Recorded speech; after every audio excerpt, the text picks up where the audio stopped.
여러분 안녕하세요. 다시 만나서 반갑습니다. 길어야 5분 안에 짧고 굵게 핵심만 콕콕 전해드리도록 하겠습니다. 반역과 억압, 부르짖음과 구원의 사이클이 계속해서 반복되던 사사시대의 이스라엘은 출애굽의 감격도 가나안의 정복의 기쁨도 잊어버리고 지파들이 분열된 채 가나안의 여러 민족들과 섞여서 하나님을 떠나 살았습니다. 이렇게 다음 세대로 신앙이 이어지지 못하고 영적인 자녀가 끊겨버린 이스라엘의 상황 속에서 한나는 하나님께 부르짖어 아들을 낳았고 그 아들 사무엘을 하나님과 그 시대에 바쳤는데요. 이번 영상에서는 그 사무엘이 하나님의 부르심을 받는 장면에 대해서 한번 살펴보도록 하겠습니다. 다음 세대로 신앙이 이어지지 못한 상황은 제사장 엘리에게도 마찬가지였습니다. 이 엘리 제사장에게는 홈리와 비느하스라는 두 아들이 있었는데요. 이 아들들은 아버지를 따라 제사장이 되긴 했지만 행실이 나빴고 하나님을 제대로 알지 못했습니다. 이들은 이스라엘 백성들이 하나님께 제사를 드리기 위해 가져온 제물들을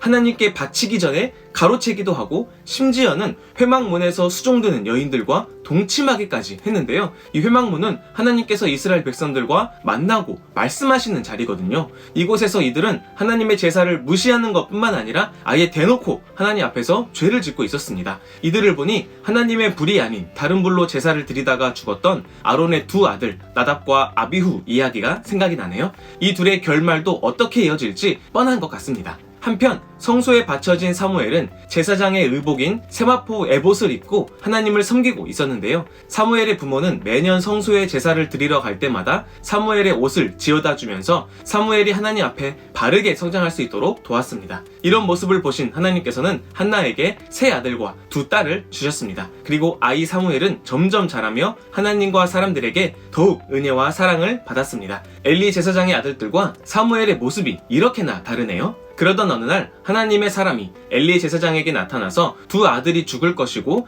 엘리의 가문도 끊어질 것이라는 말씀을 전해주었습니다. 그리고 하나님을 위한 충실한 제사장을 세울 것이라고 하셨는데요. 그때는 하나님의 말씀도 희귀하고 환상도 흔히 보이지 않는 영적인 암흑기를 보내던 상황이었습니다. 제사장 엘리의 눈도 점점 어두워져 잘 보이지 않았는데요. 이건 말 그대로 엘리가 늙어서 그런 것도 있지만 영적으로 어두워져 있는 상태를 말해주기도 하는 것이죠. 그런 영적인 암흑의 시기를 보내는 중에도 하나님의 등불은 꺼지지 않았습니다. 머리카락이 잘린 채 블레셋에 붙잡혔던 삼손의 머리에서 머리카락이 자랐던 것처럼 이 칠흑 같은 어두움 속에서 하나님의 등불은 꺼지지 않고 불타고 있었던 것입니다. 그리고 그때 사무엘은 하나님의 임재를 상징하는 언약궤가 있는 하나님의 전 안에 누워 있었습니다. 그곳에서 하나님께서는 사무엘을 부르셨어요. 하지만 사무엘은 하나님의 음성을 아직 들어본 적이 없었기 때문에 하나님일 거라고 생각하지 못하고 제사장 엘리에게 달려가서 대답했습니다. 엘리는 자신이 부른 게 아니라며 돌아가 자라고 말해주었는데요.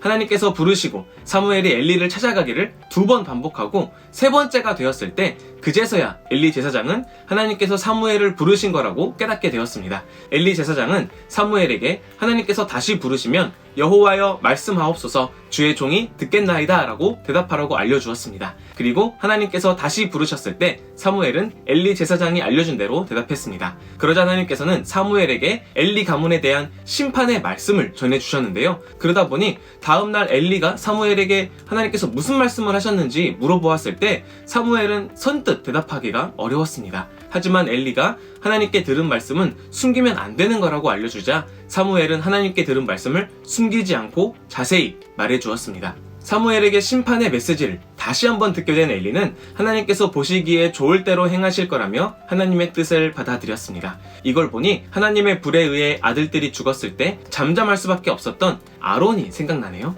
그 이후에도 계속 사무엘이 자라는 동안 하나님께서는 늘 함께 하셔서 사무엘의 말에 하나님의 권위를 입혀주셨고 단부터 브엘세바에까지 우리식으로 하면 백두에서 할라에까지 그렇게 온 이스라엘에서 사무엘을 하나님의 선지자로 인정하게 되었고 하나님께서는 계속해서 사무엘을 통해 말씀해 주셨습니다. 사무엘이 하나님의 말씀을 듣고 난 후에 그 말씀을 전하기 어려운 상황 속에서도 전할 수밖에 없었던 것은 바로 그것이 하나님의 말씀이기 때문이죠. 하나님의 말씀은 들려져야 하고 전해져야 합니다. 성경을 통해 말씀하시는 하나님의 음성을 듣고 그 말씀을 우리의 언어로 그리고 우리의 삶으로 전할 수 있는 모두가 되시기를 주님의 이름으로 축복합니다. 아멘. 이 영상이 도움이 되셨다면 구독과 좋아요 부탁드립니다. 그럼 다음 영상에서 만나요. 안녕.